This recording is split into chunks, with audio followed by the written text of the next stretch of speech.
दोस्तों नमस्कार। मुंबई का किंग कौन? भीखू महात्रे।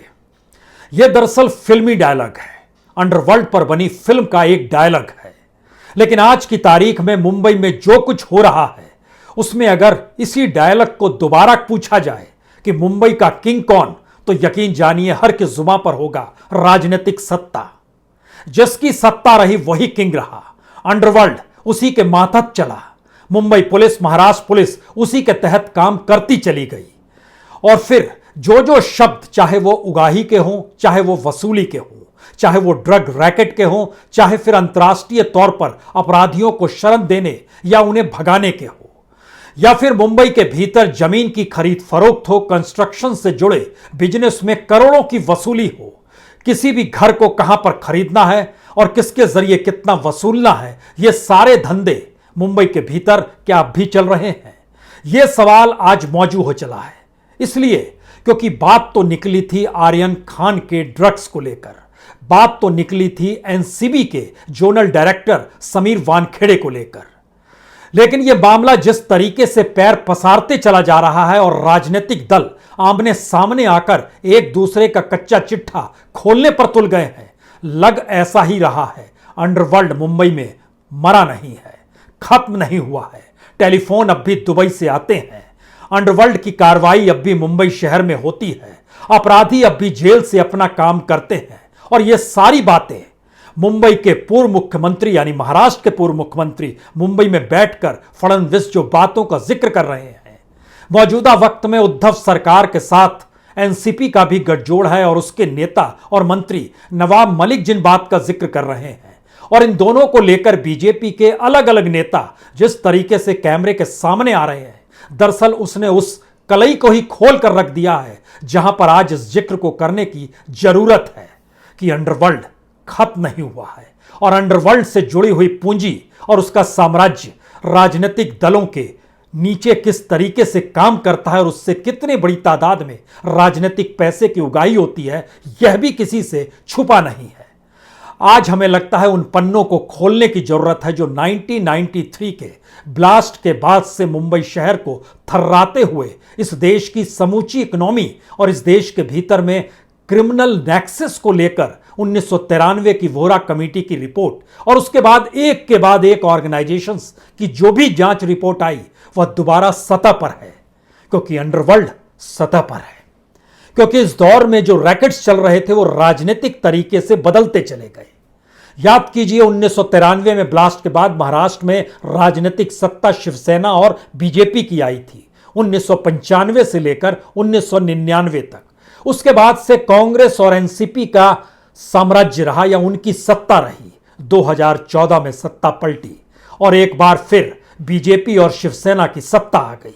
2019 के बाद फिर सत्ता पलटी, लेकिन इस बार शिवसेना अगुवाई कर रही थी और पीछे कांग्रेस और एनसीपी खड़ी थी। राजनीतिक घालमेल इस दौर में होते रहा, लेकिन अंडरवर्ल्ड के भीतर कोई घालमेल नहीं हुआ। राजनीतिक तौर पर दल परिवर्तन नेता चाहे करते रहे हों, लेकिन इस दौर में अंडरवर्ल्ड के साथ जो तस्वीरें इस दौर में सियासत दिखला रही है, विपक्ष के नेता दिखला रहे हैं, उसमें किसी भी नेता का नाम अंडरवर्ल्ड से जुड़े हुए चेहरे के साथ आप जोड़ सकते हैं। यह खुला ऐलान है।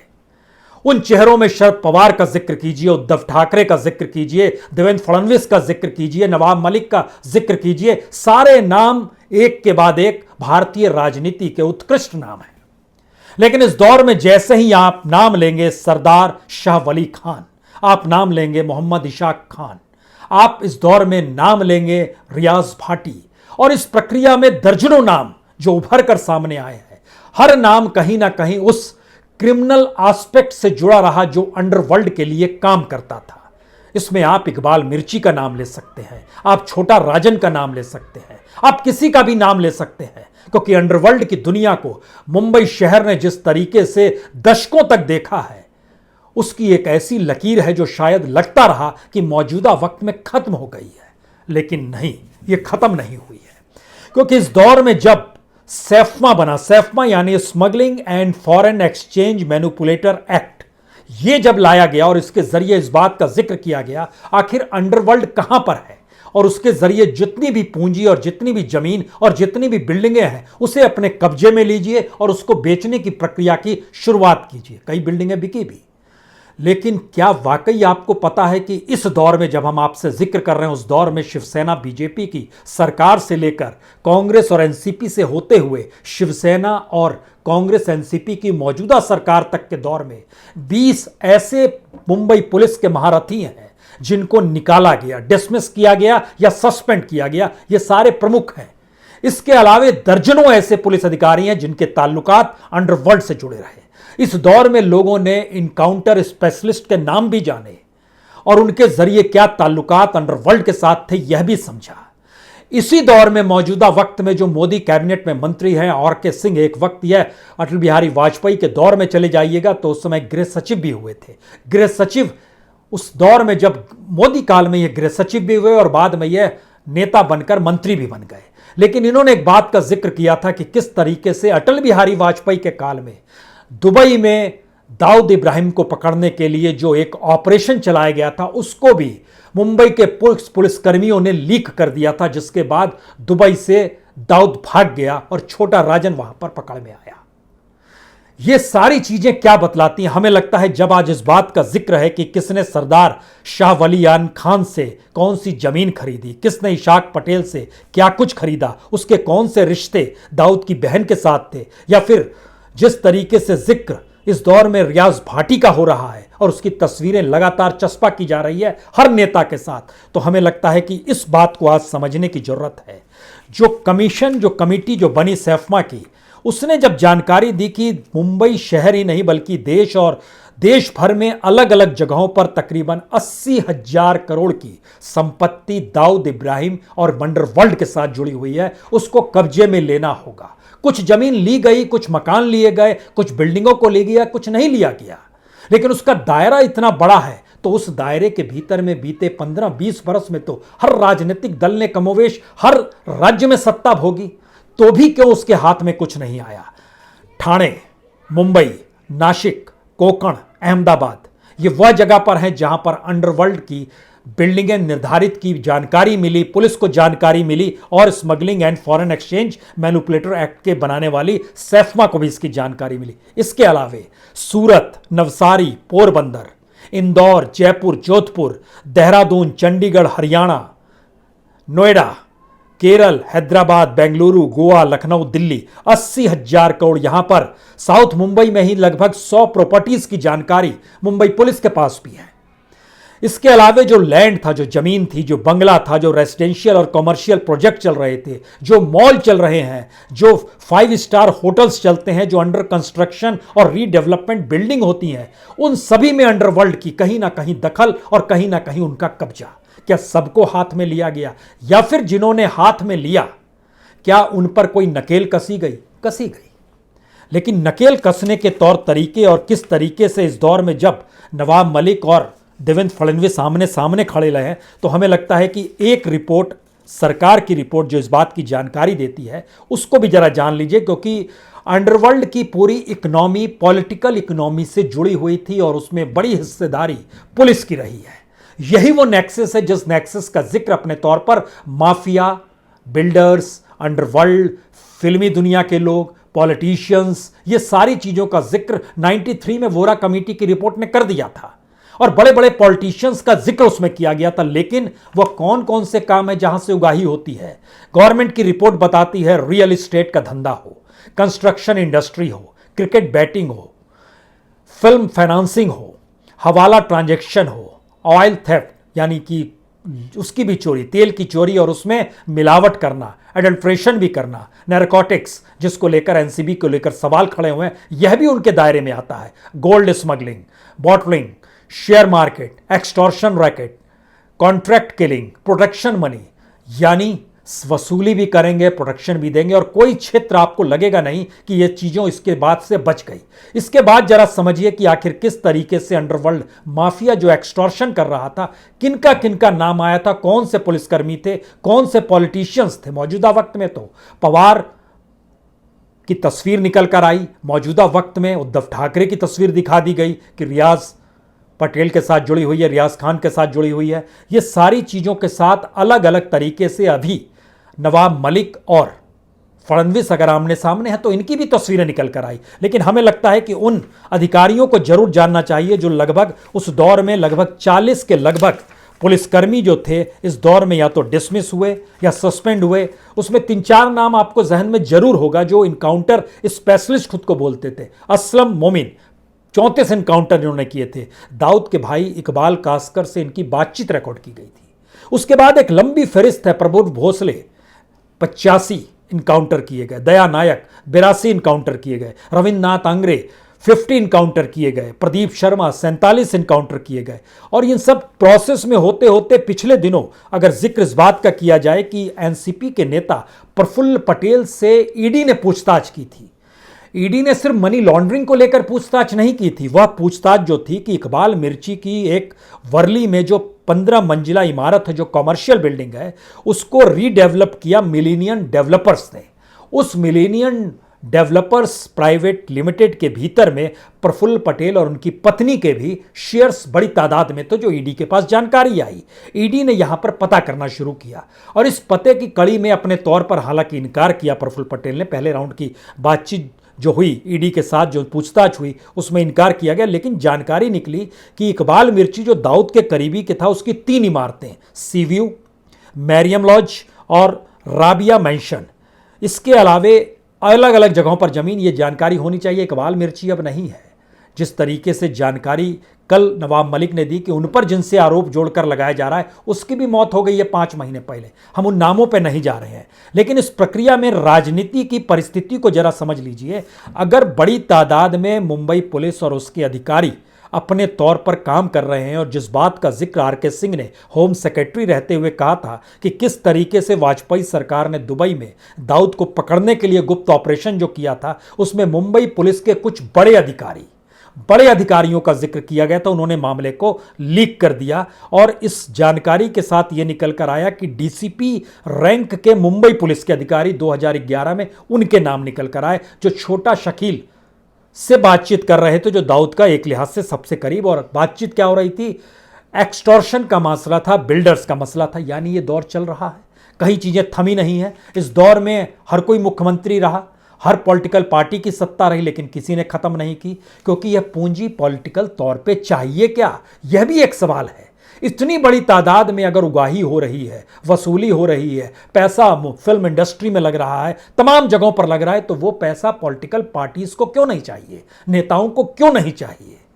यानी पार्षद से लेकर एमएलए और एमपीज तक और राज्य के मुख्यमंत्री तक की तस्वीर अगर इस दौर में चस्पा की जा रही है तो बहुत सारे सवाल हैं। तो इसमें समीर वानखेड़े तो एक अधिकारी हैं, एक अधिकारी तो राजनीतिक सत्ता के इशारे पर नाचेगा ही, जब समूची मुंबई पुलिस के भीतर में लगभग 40-20 छोटे और 20 बड़े अधिकारी, इनके नाम निकल कर आए कि जिनको सस्पेंड या डिसमिस किया गया सिर्फ इसलिए कि इनके रिश्ते अंडरवर्ल्ड से थे।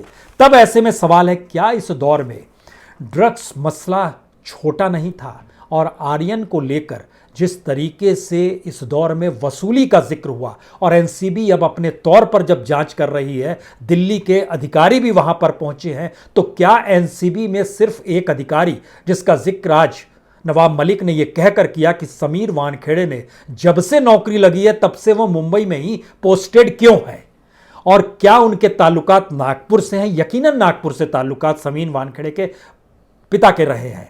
तो खुद आते हैं फडणवीस नागपुर से, तो क्या ये रिश्ते उन्हें मुंबई ले आए, जिस बात का जिक्र और इशारा नवाब मलिक कर रहे हैं? और 14 साल से कोई एक ही जगह रहे, यह भी एनसीबी के ऊपर एक सवाल है। एक अधिकारी कैसे 14 साल तक एक जगह रह सकता है, और इन तमाम चीज़ों को लेकर डिपार्टमेंट में उसको हमेशा चूज क्यों किया गया? ये सारे सवाल हैं, और ये सवाल और कोई जन्म नहीं दे रहा है। राज्य में पूर्व सत्ता के मुख्यमंत्री और मौजूदा सत्ता के मंत्री, सोचिए जरा, हर डॉक्यूमेंट सत्ता के पास होता है, वो किसी भी डिपार्टमेंट का हो, एक इशारे पर हर डॉक्यूमेंट उनके सामने आ जाएगा, चाहे वो शादी का डॉक्यूमेंट हो या जन्म का डॉक्यूमेंट हो, चाहे जाति परिवर्तन का हो, चाहे धर्म परिवर्तन का हो, चाहे नौकरी पाने का हो, चाहे किसी के साथ रिश्ते का हो, चाहे इस दौर में जेल के भीतर जो डील हो रही थी, जिसका जिक्र बीजेपी के नेता ये कहकर चले गए कि दरअसल एनसीपी उस डील को कैसे किस रूप में करती रही और बचाती रही। इस बात का सरदार शाह अली वली खान, जो जेल से डील किया करते थे, इनको मामले को क्यों दबाया गया? तब तो हमारी सत्ता नहीं थी। इसका मतलब है 2014 से पहले मुंबई के जेल से भी डील हुआ करती थी, वहां से भी कार्रवाई होती थी। अब बाहर से डील होती है। पहले मुंबई पुलिस थे, अब एनसीबी भी उसमें शामिल हो गई। पहले सिर्फ अगर जिक्र था एनसीपी का, तो अब उसमें बीजेपी भी शामिल हो गई। किसको किसको कैसे कैसे लपेटे में लेंगे, जबकि पूरी इकोनॉमी जो अंडरवर्ल्ड से जुड़ी हुई इकोनॉमी है, उसमें साझीदार हर कोई है। यानी राज्य में राजनीतिक सत्ता किसकी बनेगी, इसको लेकर जनता कह सकती है कि दरअसल हमने चुना है इसे। लेकिन आज तो बीजेपी के एक नेता जब कैमरे के सामने आए, शिलार साहब, उनके भीतर से वो दर्द भी फूट गया। देखिए, शिवसेना लड़ी हमारे साथ थी, लेकिन अब हिंदुत्व का मुखौटा उतार के चली गई कांग्रेस और एनसीपी के साथ। लेकिन इस दौर के भीतर में राजनीति का अपराधीकरण ये नहीं है, ये राजनीति का क्रिमिनलाइजेशन नहीं है, ये दरअसल क्रिमिनलाइजेशन ही राजनीति में तब्दील हो जाना है। यह उसकी पूरी प्रक्रिया है। क्योंकि जिन बातों का जिक्र किया गया, शुरुआत में जिस जमीन को लेकर जिक्र किया गया कि कौन सी जमीन, कुर्ला में तकरीबन 3 एकड़ की जमीन ली गई, उस जमीन की जो रजिस्ट्री कराई गई उससे चूना लग गया राज्य सरकार को, उसकी फिर सफाई दी गई। लेकिन इस दौर में हमने जो डॉक्यूमेंट्स निकाले, कितने इतनी बड़ी तादाद में जो जमीन को लेकर या मकान को लेकर रीडेवलपमेंट जैसे मिलेनियम वालों ने किया, मिलेनियम डेवलपर्स ने किया, ऐसे कितने डेवलपर्स हैं और कितने लोग हैं जिस जमीन का जिक्र अपने तौर पर सैफमा कर रही थी जो 80,000 करोड़ की थी। अगर सिर्फ मुंबई शहर, ठाणे शहर और नवी मुंबई का जिक्र करें तो 80 जगहों की जमीन पर जिन्होंने खरीदा है, सबको अंदर डाल देना चाहिए। यह अंडरवर्ल्ड से जुड़ी हुई जमीन थी। लेकिन फिर अगला सवाल है कि अंडरवर्ल्ड से जुड़ी हुई जमीन का मतलब क्या है? अंडरवर्ल्ड से जुड़ी हुई जमीन का मतलब यह है कि सरदार शाह वली खान तो जेल से डील कर रहा था, लेकिन यह कहां से निकला था? यह परचून की दुकान या चाय या कहिए सिगरेट की दुकान चलाता था, वहां से निकला। हर अंडरवर्ल्ड का खिलाड़ी धीरे धीरे कैसे निकलता चला गया, राजनीतिक आश्रय सबको कैसे मिलता चला गया, और धीरे धीरे राजनीति की जरूरत जब पूंजी में तब्दील हुई तो उस पूंजी का लेकर राष्ट्रीय खेल इस देश ने नोटबंदी के दौर में देखा। तमाम पॉलिटिकल पार्टीज के पास ब्लैक मनी थी, इनकार नहीं किया जा सकता, और ब्लैक मनी हमेशा रखी जाती है तो मोटे नोट में रखी जाती है, 500 और 1000 रुपए के नोट में रखी जाती है। उसके बाद देश भर में इस तरीके के नोट, जो जाली नोट भी थे, वह भी सरकार में पकड़े, हर राज्य में पकड़े। लेकिन आज एक नई बात निकलकर सामने आई जो शायद जर्नलिस्टों को पहले ध्यान देना चाहिए था। 2016 के नवंबर के महीने से लेकर 2017 के अक्टूबर महीने तक पूरे महाराष्ट्र में एक भी रुपया जाली नहीं पकड़ा गया, एक भी नोट नहीं पकड़ा गया। लेकिन जब पकड़ा गया तो वो 15 करोड़ का था तकरीबन, जिसका जिक्र नवाब मलिक ने किया, और उसको भी रफा दफा कर दिया गया। जिस शख्स को 2 पासपोर्ट में हवाई अड्डे से गिरफ्तार किया गया और वह शख्स अलग अलग जगहों पर नजर आता है और प्रधानमंत्री की रैली मंच पर भी नजर आता है, उनके प्रोग्राम में भी नजर आने लगता है। ये कौन सी परिस्थिति है? ये परिस्थिति सिर्फ मुंबई तक सीमित है या पूरे देश में? या मुंबई अभी भी उसी का ग्राउंड जीरो है? और जो ये सोचते हैं कि अंडरवर्ल्ड खत्म हो गया, अंडरवर्ल्ड सोफिस्टिकेटेड वे में पॉलिटिक्स के भीतर भी चला गया, सिस्टम के भीतर भी चला गया, रूल ऑफ लॉ को भी अपने हिसाब से ढाल लिया, और इन सब के जरिए पूंजी या वसूली, इन चीज़ों की और सारी चीज़ें होती रही। और इसमें धीरे धीरे एक एक करके वह सारे ऑर्गेनाइजेशन समाते चले गए जो इस देश के भीतर में प्रीमियर ऑर्गेनाइजेशन जांच के लिए जाने जाते थे। क्या? क्योंकि सीबीआई ने कई जगहों पर उनके पास केस है, ईडी के पास कई केस है, एनसीबी भी इसमें शरीक हो गई, उसके पास भी केस है। क्यों यहां पर फास्ट ट्रैक नहीं होता और क्यों इनको जेल में बंद अब तक नहीं किया गया? और इनके नेक्सस क्या वाकई मुख्यमंत्री के साथ जुड़े होते हैं?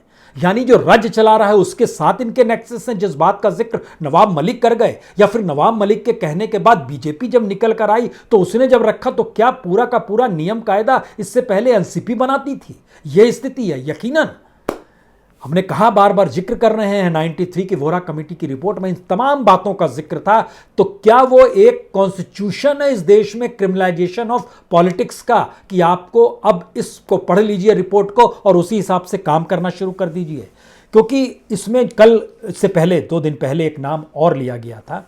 उस नाम का जिक्र हम इसलिए करना चाहते हैं, जानबूझ के करना चाहते हैं, क्योंकि वह नाम मोहित कंबोज का लिया गया था। मोहित कंबोज जो है बहुत ज़्यादा उम्र नहीं है और इसी दौर में निकलकर वह मुंबई पहुँचे। बनारस के हैं, बनारस में ज्वेलरी बिजनेस इनके पिता का और होलसेल गोल्ड शॉप का भी था। ये मुंबई में आए 2002 में, कहते हैं इन्होंने पढ़ाई की कॉमर्स और इकोनॉमिक्स की, लेकिन ये भी जानकारी आती है कि सिर्फ 12वीं पास हैं, ग्रेजुएट नहीं कर पाए। लेकिन इन्होंने केबीजे ग्रुप बनाया।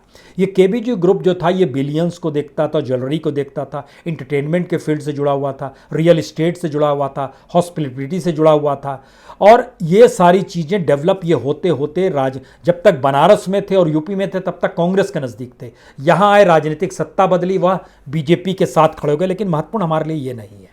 महत्वपूर्ण यह है कि नवाब मलिक ने भी इस बात का जिक्र नहीं किया और मोहित कंबोज इस समय जो युवा बीजेपी के नेता के तौर पर जिनकी पहचान मुंबई के भीतर में है, किसी ने इस बात का जिक्र नहीं किया कि दरअसल बैंक ऑफ बड़ौदा ने इनके खिलाफ एक कार्रवाई की थी। इनको विलफुल डिफॉल्टर जब घोषित किया गया तो सीबीआई ने तकरीबन 67 करोड़ रुपए के बैंक फ्रॉड का आरोप लगाया था। और जून 2020 में, पिछले ही साल जून के महीने में छापे पड़े थे इनके घर में, जो कि सिगरा थाना क्षेत्र के गांधीनगर कॉलोनी में, वहां पर भी छापे पड़े थे। और उससे पहले एक आरोप और लगा था जो झारखंड में हेमंत सोरेन की सरकार को गिराने का जो आरोप था, जो 3 गिरफ्तारियां रांची में हुई थी, उनके तार भी इनसे जुड़े हुए थे। यह सिर्फ एक स्थिति बताई जा रही है जो तमाम रिपोर्ट्स के जरिए निकलकर सामने आई। यानी पॉलिटिकल तौर पर आपका कद तभी बढ़ सकता है जब आप अपराध की दुनिया से जुड़े हों और पैसा आपके पास आ रहा हो। पैसे में कोई को की जो फंडिंग होती है और जो पॉलिटिकल फंडिंग दी जाती है, इन तमाम लोगों ने अपने अपने तौर पर दी है। इसीलिए जब हम इन बात का जिक्र करते हैं कि क्या वाकई इस दौर में जो भी डील हुई, चाहे जनवरी 2013 दाऊद सिंडिकेट की तरफ से जो अनक्लेम प्रॉपर्टी का जिक्र किया गया, वो मुंबई शहर में तकरीबन 60 करोड़ का बतलाया गया। 15 से 20 खोखे की एक डील भी हुई, जो 15 से 30 खोखे का मतलब होता है 15 से 20 करोड़, यानी एक खोखे में 1 करोड़ होता है। अप्रैल 2014 में जानकारी आई, भिंडी बाजार में रीडेवलपमेंट प्रोजेक्ट के नाम पर एक फैक्ट्री का निर्माण 4000 करोड़ का। इसी तरीके से मार्च 2014 में जानकारी निकल कर आई कि शकील का साथी किस तरीके से थाईलैंड से फ़ोन कर रहा है और मुंबई के एक बिल्डर से बातचीत है। वो पूरी बातचीत पुलिस के पास पड़ी हुई है। इस कड़ी में एक के बाद एक देखते चले जाइएगा तो 2008, 9, 10, 11, 12, 13, 14, 15, 16 ये तमाम चीज़ निकलती चली जाएगी। और ये बात, जिस बात का जिक्र नवाब मलिक कर रहे हैं, जिन बात का जिक्र फडणवीस कर रहे हैं, बड़ी छोटी बातें हैं। मुंबई की दुनिया के भीतर में अंडरवर्ल्ड की परिस्थितियों में रियाज भाटी का नाम कोई बहुत अचंभित करने वाला नाम नहीं है। और इसकी मौजूदगी हर जगह क्यों रहती है? क्योंकि पॉलिटिक्स की धार ही हर जगह एक रहती है, वो एक लिहाज से चलती है। और इन सब के बीच जब इस बात की जानकारी निकल कर आई कि जो सीबीआई अपने तौर पर क्या काम कर रही थी, जिसका जिक्र हमने आपसे किया, तो सीबीआई ने जब मोहित का, जिसका हमने नाम लिया, अपने तौर पर कार्रवाई भी की और overseas private limited, Awan overseas private limited नाम की एक कंपनी थी और केवीजे की जो होटल्स गोवा प्रा लिमिटेड थी, उसके साथ इनका नाम जुड़ा हुआ था। ये सारी चीज़ें क्या बतलाती हैं? ये सारी चीज़ें सिर्फ इस देश के भीतर में 3 चीज़ बतलाती है। एक, भारत की राजनीति बिना पैसे के नहीं चलती है। पैसे के लिए आपको गलत काम करने होंगे और गलत काम के लिए उन गलत ऑर्गेनाइजेशन को जिंदा रखना होगा।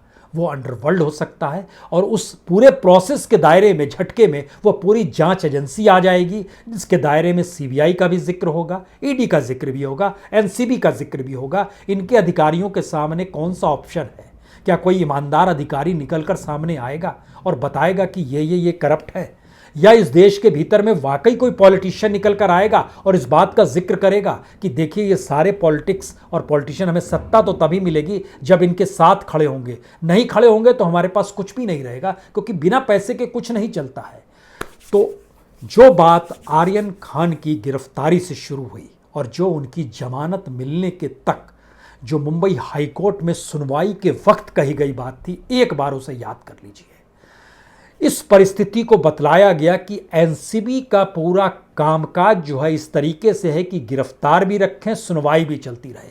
और उसके पैरेलल में जो उनके अपने गवाह थे वो कह रहे थे इस दौर में वसूली भी होती रहे। इस वसूली को बड़ा रूप नवाब मलिक और देवेंद्र फडणवीस की तरफ से निकल कर आया कि इसका दायरा सिर्फ इतना भर नहीं है। मादक द्रव्य तो एक चीज है, एक लंबी फहरिस्त है जहां पर अंडरवर्ल्ड जुड़ा हुआ है और उस अंडरवर्ल्ड को प्रश्रय देने का काम हर राजनीतिक सत्ता ने किया है, क्योंकि पूंजी वहीं से आएगी।